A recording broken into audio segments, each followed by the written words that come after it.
शिव पुराण में अगर आप आ रहे हो, बैठ रहे हो, आपने खूब भक्ति को धारण कर लिया, आपने खूब शिव पुराण सुनी, आप भले 4 साल से शिव पुराण सुन रहे, 2 साल से सुन रहे, खूब शिव पुराण को सुना, और भगवान शंकर ने कभी आपकी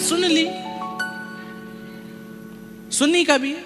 अगर आपको घमंड उस चीज का हो रहा है, अगर आपको अहंकार उस चीज का आ रहा है, तो वो भक्ति है, वो किसी काम की नहीं है। जितनी आपने भक्ति करी ना, वो किसी काम की नहीं अगर आपको अहंकार मन में आ रहा है।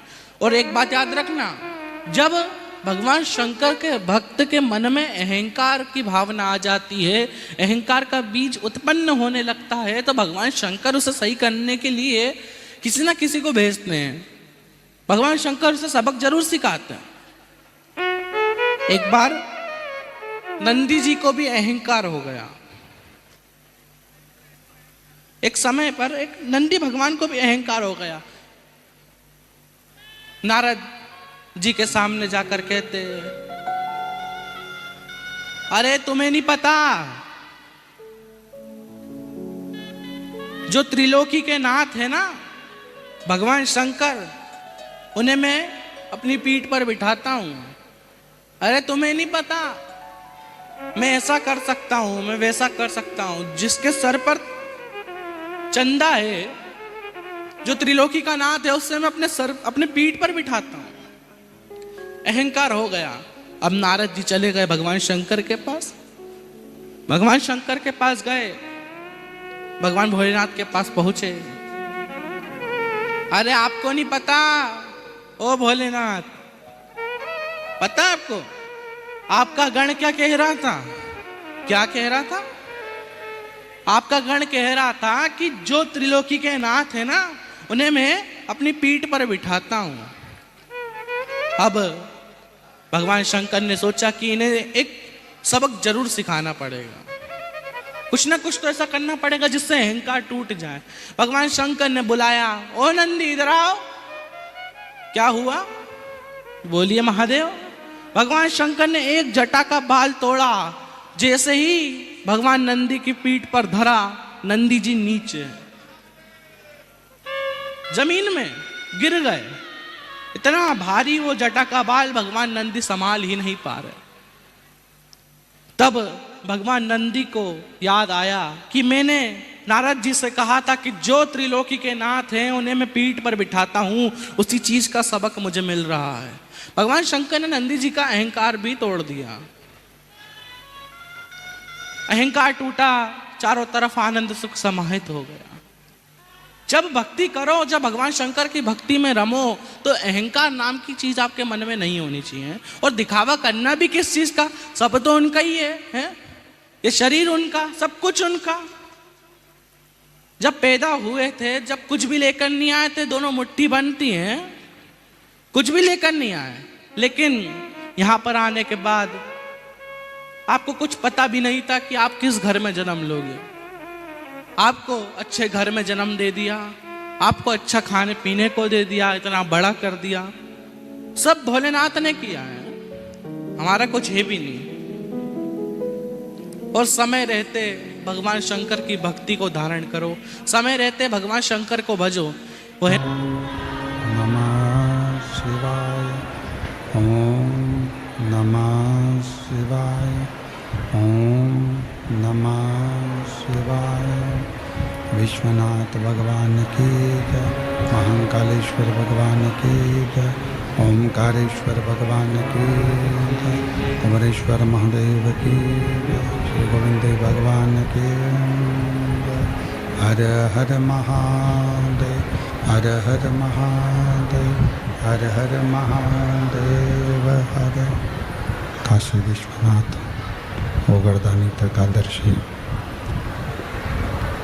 कैलाशी अविनाशी भगवान शिव, जिनकी पुनीत पावन पवित्र शिव महापुराण की कथा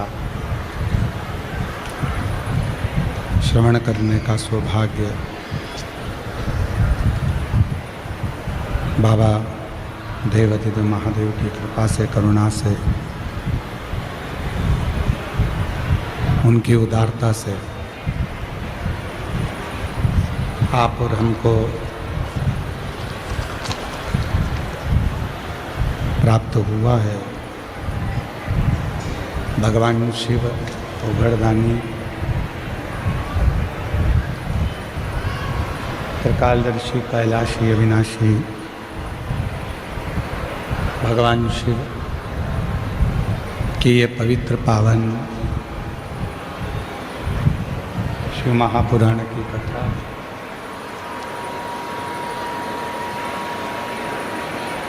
भगवान शिव की ही उदारता से, करुणा से भगवान श्री गोविंद देव जी की पवित्र पावन भूमि, पवित्र धरा जयपुर राजस्थान की इस पवित्र पावन भूमि से आप और हम इस पवित्र शिव महापुराण की कथा को श्रवण कर रहे हैं। कथा के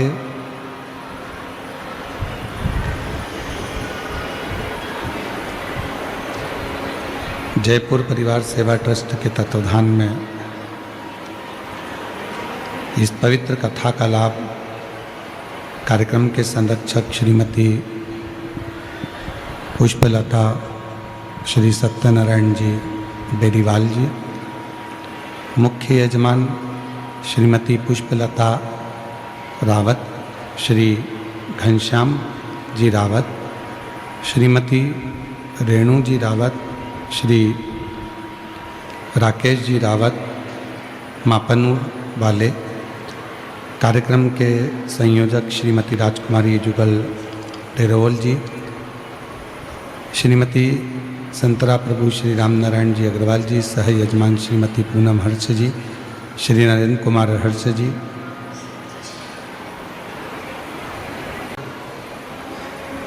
मेरी सभी जीजियों को, बहनों को आज सौभाग्य तीज, गणगौर तीज की सभी देशवासियों की, मेरी जीजियों को, जीजाओं को बहुत बहुत बधाई।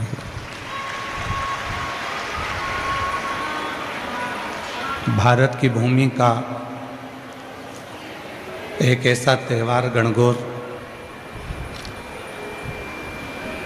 ईसर गोरा की पूजा, जिसमें भगवान शिव की कथा सुनने वाले भगवान शंकर और पार्वती की पूजन 16 दिन तक मेरी जीजियों ने, मेरे बेटियों ने करी है।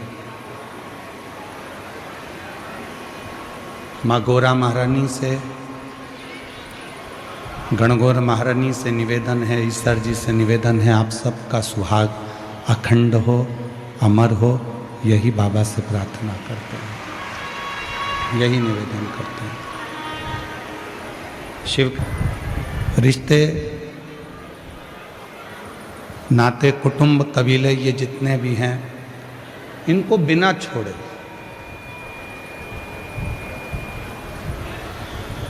आप शिव की भक्ति को कितना धारण कर सकते हो।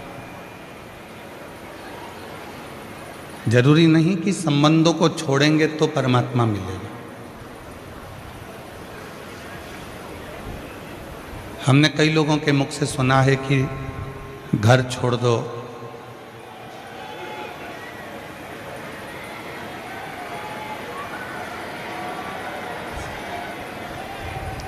कई लोगों के मुख से सुना है कि घर छोड़ दो ईश्वर मिल जाएगा, परिवार छोड़ दो ईश्वर मिल जाएगा। पर शिव महापुराण की कथा कहती है घर छोड़ने से कभी ईश्वर नहीं मिला, परिवार छोड़ने से कभी ईश्वर नहीं मिला। हाँ, शिव महापुराण की कथा एक बात कहती है, अपने भीतर के अभिमान को छोड़ दो, ईश्वर मिल जाएगा, ईश्वर प्राप्त है।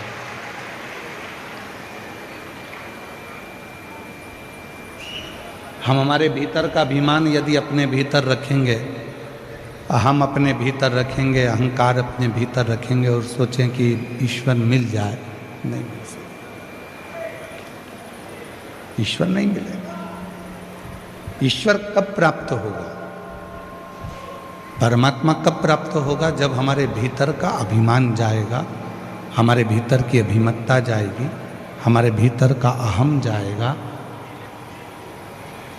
हमारे भीतर की आसक्ति चली जाएगी, तृष्णा चली जाएगी। अच्छा, शिव महापुराण ने एक और बात कही। शिवपुराण ये भी नहीं कहती कि तुम मत कमाओ। शिव महापुराण की कथा कहती है कि तुम्हारे शरीर की जितनी कैपेसिटी है उससे 4 गुना ज्यादा कमाओ।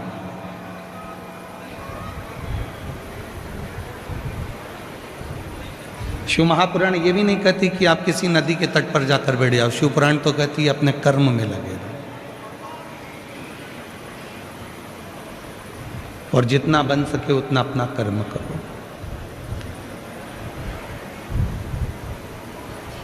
फिर शिव पुराण ने कहा कि ना घर छोड़ो, ना परिवार छोड़ो, ना किसी नदी के तट पर जाकर बैठो।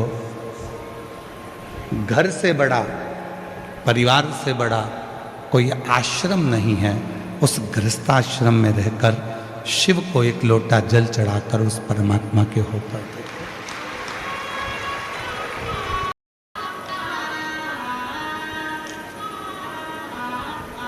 और देख लिया संसार हमने, देख लिया सब मतलब के यार हमने, देख लिया झूठे नाते, झूठे रिश्ते, झूठे नाते, झूठे रिश्ते, अरे झूठा है संसार हमने देख लिया सब मतलब के यार हमने देख लिया, देख लिया संसार हमने देख लिया।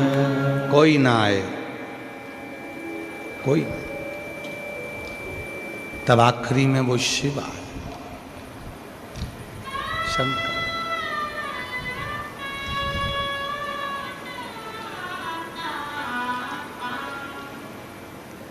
जितने भी युग हुए हैं, प्रत्येक युग में शिव का स्मरण हुआ और हर युग में शिव को नीचे दबाने का प्रयास किया गया।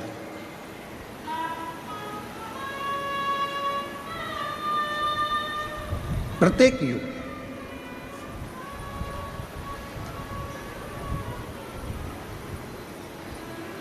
पशुपति व्रत, अच्छा देखिए, श्रीमद् भागवत को उठाकर देखिए, रामचरितमानस को उठाकर देखिए, आपको वर्णन मिलेगा।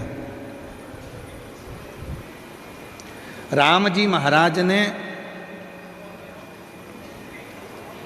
पाशुपत्य अस्त्र को अपने पास में रखा।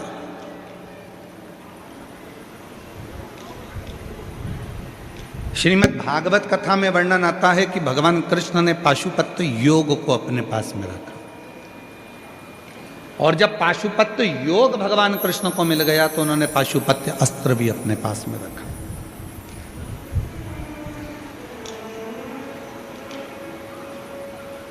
पाशुपत्य योग, पाशुपत्य अस्त्र सब देवताओं ने अपने पास में रखा।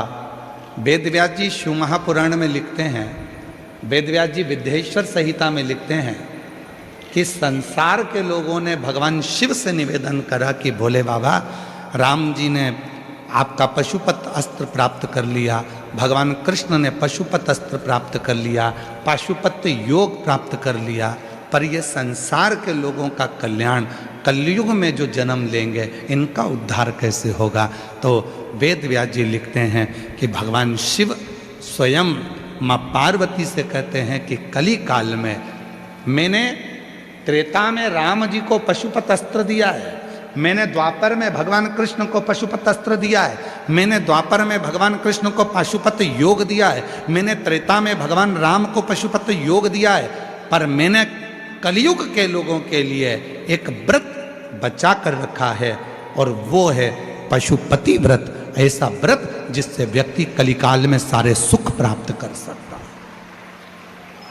पशुपत व्रत, पशुपत व्रत वो व्रत है जिससे संसार का मनुष्य जो चाहे वो प्राप्त कर सके, जो चाहे।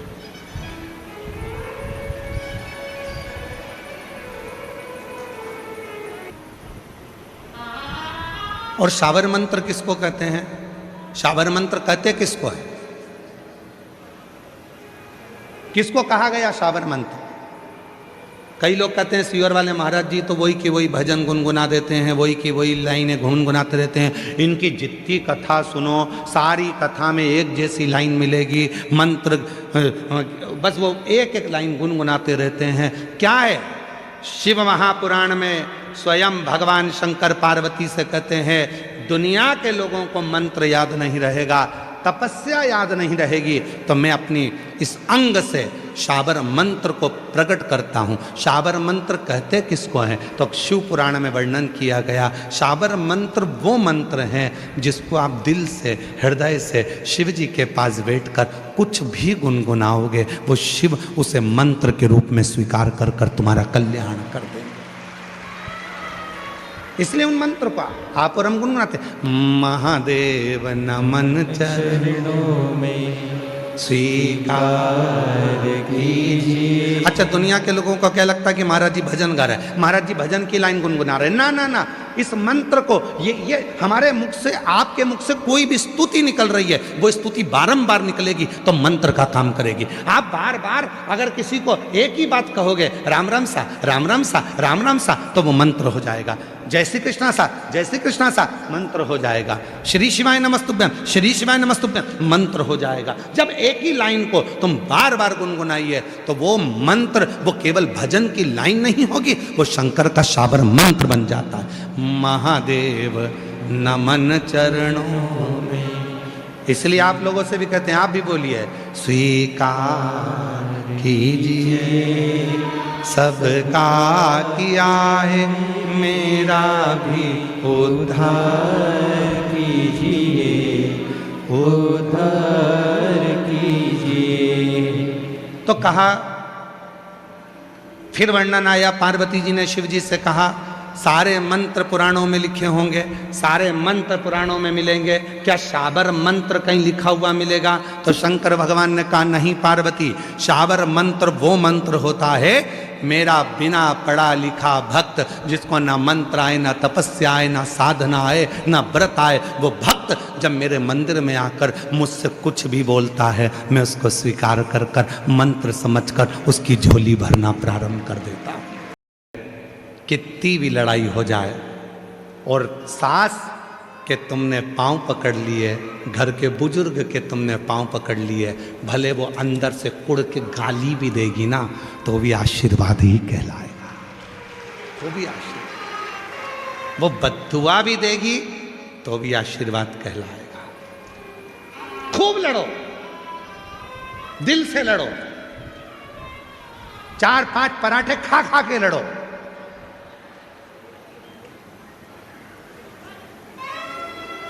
ब्यूटी पार्लर से तैयार होके लड़ो, खूब लड़ो, पर पांव पड़ना बंद मत करो। चरण जरूर पकड़ो, प्रणाम जरूर करो, नमन जरूर करो। कहा गुरुजी हमारे मन में बहुत मन मोटाव हो गया, आपस में झगड़ा हो गया, लड़ाई हो गई, वो हमारा मुंह नहीं देखती, हम उसका मुंह नहीं देखते। क्या हुआ? निसड़ले बनकर चले जाओ, अपने को तो बस जाना है, चले पांव पकड़ो, प्रणाम करो। घर से निकाल देगी तो पांव पड़ने वाले को कोई नहीं निकालता, पांव तो पढ़ो, निकाल देगी तो निकाल देगी, अपन तो पांव पढ़ो। हम क्या करते हैं? लड़ाई होती है, पांव पड़ना बंद कर देते, प्रणाम करना बंद कर देते। शिवपुराण क्या कहती है? शिवपुराण क्या कहती है? बड़ा कौन है? शिवपुराण क्या कहती है? बड़ा कौन है? शिव महापुराण की कथा कहती है जो किसी के आगे झुक कर चलना सीख जाता है वो जिंदगी का सबसे बड़ा व्यक्ति कहलाता है।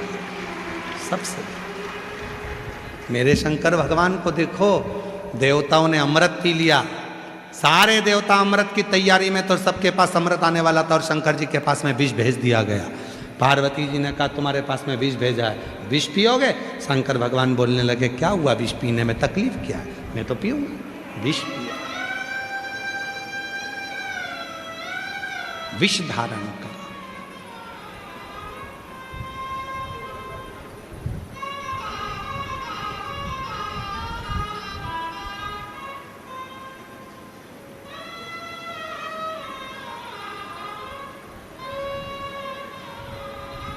तो कहे कुछ भी। शिव महापुराण की कथा कहती है आशीर्वाद लेने में पीछे मत हटना। एक गलती हो गई थी ब्रह्मदेव से। ब्रह्मा जी ने कह दिया था ये पूरी सृष्टि का निर्माण मैंने किया है और सृष्टि का निर्माता भी मैं हूं, रचने वाला भी मैं हूं, संहार करता भी मैं हूं, सब कुछ मैंने किया, सब कुछ। भगवान विष्णु के मुख से निकल गया था, ब्रह्मा जी तुम कहते हो कि सृष्टि तुमने बनाई है, निर्माण करता तुम हो, संहार करता तुम हो, बनाने वाले तुम हो। तब भगवान नारायण ने कह दिया कि सृष्टि का निर्माण करता भी शिव है, चलाने वाला भी शिव है और संहार करने वाला भी शिव। किसी को नहीं। यह कोई साधारण सा प्रसंग नहीं है कि जिसको केवल सुन लिया, सियोर वाला महाराज आ गया और सुना के चले गया। ना ना, इस कथा को केवल लोग कथा के पंडाल में केवल स्तुति करने के लिए आते हैं, केवल प्रार्थना, उसको निवेदन करने के लिए आते हैं, उसकी मिट्टी को लगाने के लिए शरीर पर आते हैं, उसको विनय करने के लिए आते हैं, हृदय से करना। ब्रह्मा तुम स्वीकार नहीं करते? ब्रह्मा जी ने कहा मैं नहीं मान सकता। शिवलिंग का मुख कहां है? शिवलिंग के चरण कहां है? और याद रखना मेरी जीजियों, मेरे जीजाओं, मेरी बेटियों, मेरे बेटाओं, मेरे बुजुर्ग माँ बाप, स्मरण में रखना, शंकर के मंदिर में तुम कहीं पर भी बैठकर शंकर को जल चढ़ाओगे वो स्वीकार करेगा।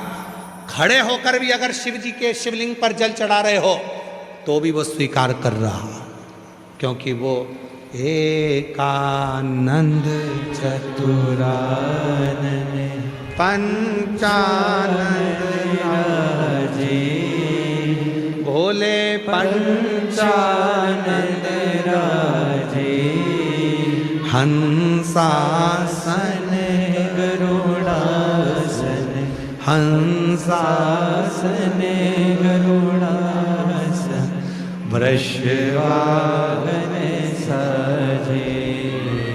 ओम हर हर हर महादेव। सब जगह पर उसका प्रत्येक प्रत्येक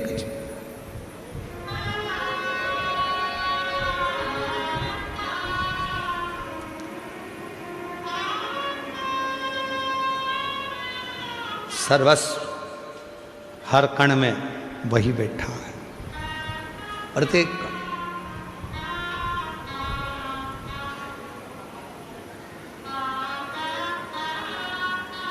शिव कथा कह रहे, भगवान शंकर का चरित्र कह रहा है, शिव महापुराण की कथा वर्णन कर रही है। ब्रह्मा जी ने कहा कि ठीक है मैं भगवान शंकर का शीश देखने के लिए जाता हूं। नारायण आप?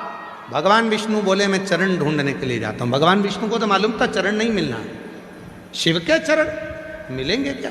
नहीं मिल सकते। अभी आपको कथा में कहा, कोई पूछे कि शंकर जी को देखा है? नहीं देखा। शंकर जी को देखना चाहोगे? नहीं देखना चाहते, हम तो उसको महसूस करना चाहते। ब्रह्मा जी ने गलती करी थी शंकर जी का मुख देखने की। क्या हाल हुए ब्रह्मा जी के, अभी ये कथा में बताया जाएगा। मुख देखना है ब्रह्मा जी को, और भगवान विष्णु कह रहे हैं देखने की जिद मत करो। शंकर भगवान को देखना जरूरी नहीं है, शंकर भगवान को महसूस करना जरूरी है। वो प्रत्येक रोम रोम में है। जब जल चढ़ाओ तो महसूस करो कि मैं अपने पापा से बात कर रही हूँ, मैं अपने पिता से बोल रही हूँ। बस अपने मन का बात कहिए। जहाँ जगह मिले वहाँ बैठकर बाबा को अपने मन का भाव कहो, प्रार्थना करो, विनय करो, निवेदन करो, विनती करो। शिव शिव। जहाँ जगह मिले वहाँ बैठकर बाबा को अपने मन का भाव कहिए। प्रेशर बढ़ा दे बाबा। हृदय से प्रार्थना करो, निवेदन करो, विनय करो। ये कथा जो जयपुर में चल रही है, शिव जी की कृपा से, भगवान शंकर की करुणा से, उनकी उदारता से जयपुर में ये कथा जो चल रही है, शंभु शंभु शंभु शंभु। जयपुर में ये जो कथा चल रही है, बाबा की कृपा से, शिव की कृपा से, करुणा से, उनकी उदारता से, ये 20 मार्च से 26 मार्च तक, 20 मार्च से 26 मार्च तक, 20 मार्च से 26 मार्च तक ये कथा जयपुर की पवित्र धरा पर चलेगी। कल से कथा का समय दोपहर में 2 बजे से 5 बजे तक रहेगा। आज तो कथा का समय 1 बजे से 4 बजे तक है, पर कल से जो कथा रहेगी वो 26 मार्च तक जो कथा चलेगी उसका समय 2 बजे से 5 बजे तक रहेगा। ये कथा 26 मार्च को विराम होगी। 30 मार्च से 5 अप्रैल तक शिव महापुराण की कथा आरणी यवतमाल में रहेगी, जिसका कथा का समय दोपहर में 1 बजे से 4 बजे तक महाराष्ट्र में रहेगा। और 8 अप्रैल से 14 अप्रैल तक भीलवाड़ा राजस्थान में कथा रहेगी, जिसका समय दोपहर में 2 बजे से 5 बजे तक रहेगा। फिर 17 अप्रैल से 23 अप्रैल तक दिल्ली में शिव महापुराण की कथा रहेगी। ऐसे कथाओं के क्रम निरंतर हैं। बाबा को अपने मन का भाव कहें, प्रार्थना करें। आज गणगौर तीज का पवित्र अवसर है। बाबा को अपने मन का भाव कहिए, प्रार्थना करिए, निवेदन करिए, विनती करिए। हृदय से बाबा को अपने मन का भाव कहिए। सभी लोग साथ में प्रार्थना करेंगे।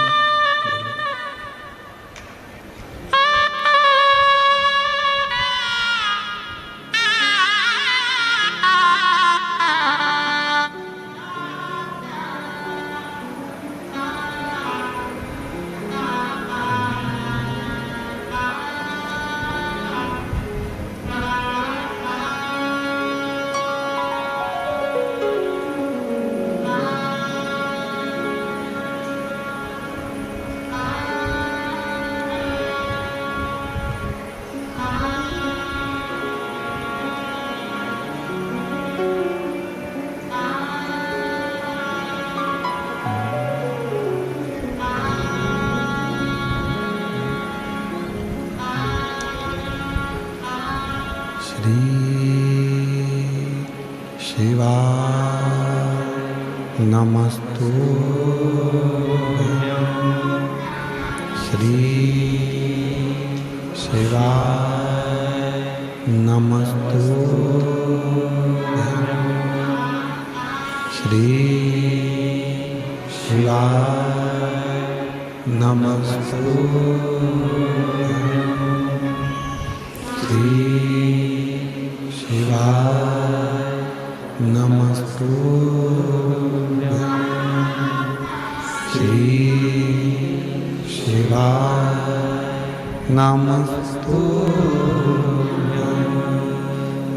भोला सब दुख काटो हमारा, ओ भोला सब दुख काटो हमारा। शिव शंकर जपो तेरी माला, भोले बाबा जपो तेरी माला, भोला सब दुख काटो हमारा, ओ भोला सब दुख काटो हमारा। वेश मंगल मंगलकारी, वेश मंगल मंगलकारी, शमशान वासी हमारा, शमशान वासी हमारा, ओ भोला सब दुख काटो हमारा, ओ भोला सब दुख काटो हमारा।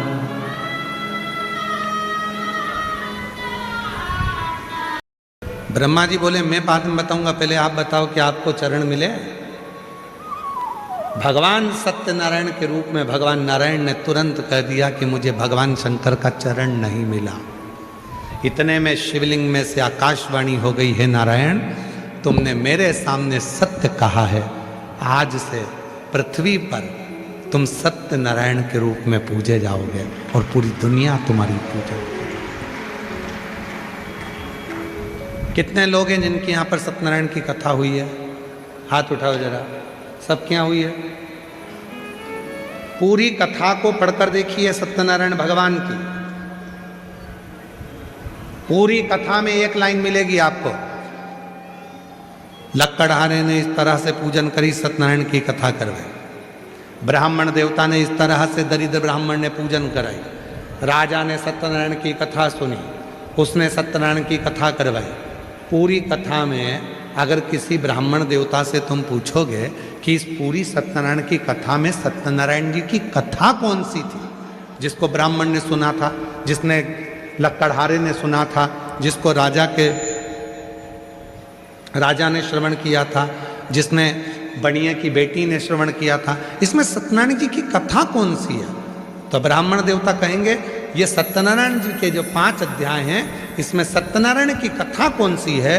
तो वो सत्यनारायण जी की एक ही कथा है कि ब्रह्मा जी और भगवान विष्णु ने एक पर्वत का घर्षण किया, शिवलिंग की आकृति उत्पन्न हुई। उस शिवलिंग की आकृति में ब्रह्मा जी शीश देखने गए, भगवान शंकर चरण, भगवान नारायण चरण देखने गए और चरण नहीं मिले। तब भगवान शंकर के शिवलिंग के सामने भगवान विष्णु ने सत्य कह दिया, और जब सत्य कहा तो भगवान शंकर ने शिवलिंग में से आवाज कर कर कहा, हे नारायण तुमने मेरे शिवलिंग की साक्षी में सत्य बोला है, आज के बाद संसार का मनुष्य तुम्हें सत्यनारायण भगवान के रूप में पूजेगा। जिसके घर में कलश की स्थापना होगी, आम का पल्लव लगेगा और तुम्हारी पूजन कदली फल मेवा से होगी, उसके घर में कभी संपदा की कमी नहीं होगी, ये स्वयं शिव ने कहा है। सत्यनारायण भगवान की 5 अध्याय की कथा तो तुमने सुनी, पर उसमें कथा कौन सी है? वो कथा यहां लिखी है शिव पुराण में कि कथा ये है। कोई तुमसे पूछे कि सत्यनारायण जी की कथा कहां से निकली है, तो बताना स्कंद पुराण से निकली है, शिव पुराण से निकली।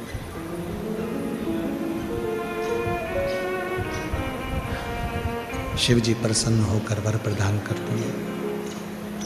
भगवान नारायण ने पूछा ब्रह्मा जी से, ब्रह्मदेव क्या तुम्हें शिवलिंग का मुख का दर्शन हुआ है?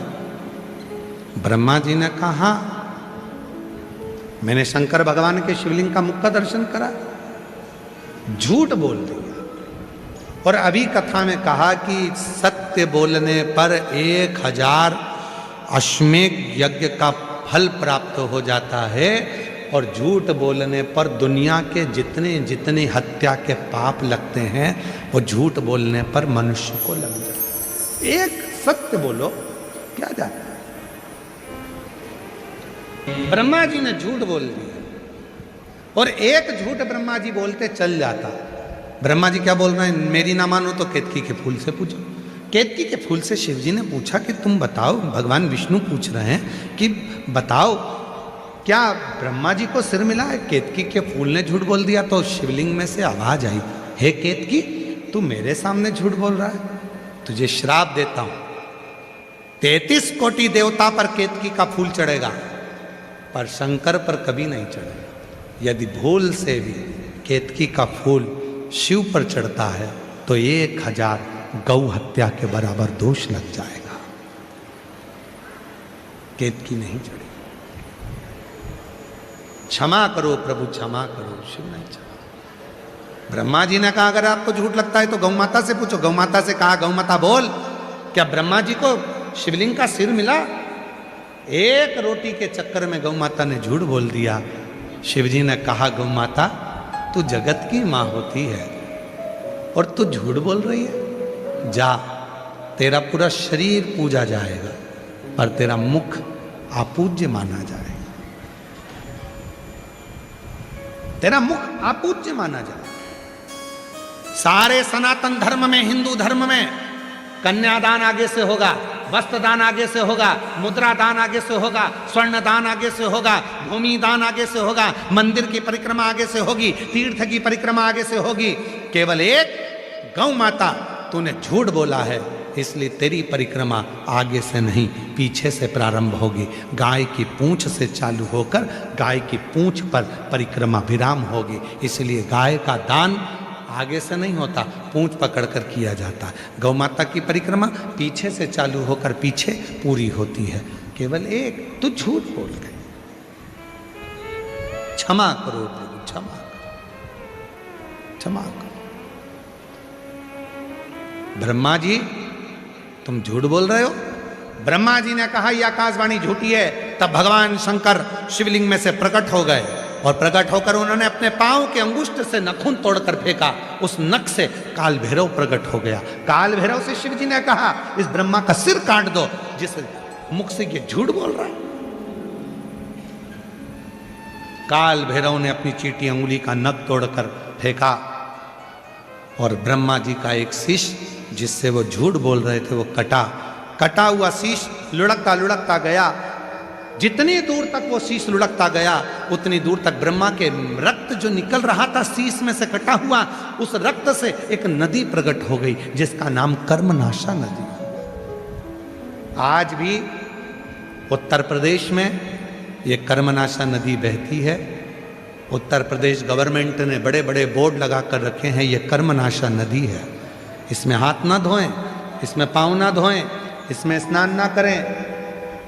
भारत की भूमि पर एक नदी कर्मनाशा ऐसी बहती है जिसमें कुत्ता भी पानी नहीं पीता, कोई चिड़िया उसमें चोंच नहीं डालती। उसमें अगर कोई भूल से भी उस कर्मनाशा नदी का पानी अगर शरीर से लग जाता है तो हमारी जिंदगी के करे हुए सारे पुण्य, जितने भी जीवन में दान पुण्य करे हैं वो सब नष्ट हो जाते हैं। वो कर्मनाश, ये कर्मनाश। भगवान नारायण ने भगवान शिव जी के हाथ जोड़े, बाबा कृपा करो। ब्रह्मा जी का जो कटा हुआ सिर है लोग इससे ईर्ष्या करेंगे, आप करुणा कर दो। तब भगवान शिव जी ने ब्रह्मा जी के कटे हुए सिर को बट वृक्ष बना दिया और उस बट वृक्ष की पूजन कराने के लिए शिव जी उस बड़ के पेड़ के नीचे जाकर विराजमान हो गए। शिव जी का नाम बटकेश्वर महादेव हो गया। बोल बटकेश्वर महादेव की। शिव भगवान अर्धनारीश्वर पधार रहे हैं, जोरदार ताली बजाकर स्वागत करिए भगवान श्री अर्धन। आज कथा का द्वितीय दिवस यहाँ विराम की ओर जा रहा है। कल कथा का समय दोपहर में 2 बजे से 5 बजे तक रहेगा और सभी शिव भक्त जो कल से कथा में आने वाले हैं वो कथा का ध्यान रखेंगे। कल से कथा का समय दोपहर में 2 बजे से 5 बजे तक रहेगा। और ये कथा 26 मार्च तक चलेगी। 30 मार्च से 5 अप्रैल तक आरणी यवतमाल महाराष्ट्र में कथा रहेगी, जिसका कथा का समय दोपहर में 1 बजे से 4 बजे तक रहेगा। हर हर महादेव। आरती में जयपुर परिवार सेवा ट्रस्ट के सभी सदस्य, महामृत्युंजय रुद्र महायज्ञ के भी